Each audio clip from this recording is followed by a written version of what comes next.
अस्सलाम वालेकुम डॉक्टर साहब, वालदा को 10 साल से घुटनों में दर्द है, मेदे में 10 से 15 साल से मैदा खराब है, कुछ अर्सा से जिस्म में दर्द रहता है। मेरे मोहतरम भाइयों, सिर्फ खाने का तरीका ठीक कर लो, सिर्फ खाने का तरीका। कुरान में अल्लाह ताला ने फरमाया कुलू वशरबू वला तुस्रिफू, खाओ और पियो और ज्यादती ना करो, इसराफ ना करो। प्यारे पैगंबर जनाब मोहम्मद सल्लल्लाहु अलैहि वसल्लम ने फरमाया अपनी भूख के 3 हिस्से करो, एक हिस्सा खाना, एक हिस्सा पानी और एक हिस्सा नफस के लिए छोड़ दो, हवा के लिए छोड़ दो। मेरे मोहतरम भाइयों, खाना खाने से आधा घंटा पहले पानी पियो और 1.5 घंटा बाद पानी पियो। क्यों?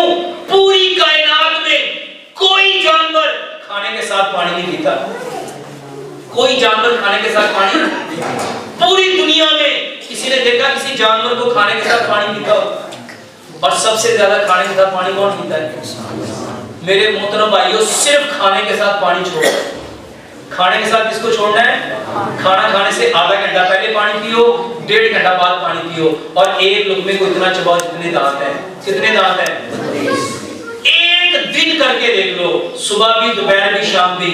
अगले दिन तुम्हें पता चल जाएगा मैदा ठीक होता है कि नहीं होता। अल्लाह ताला हमें अमल की तौफीक दे।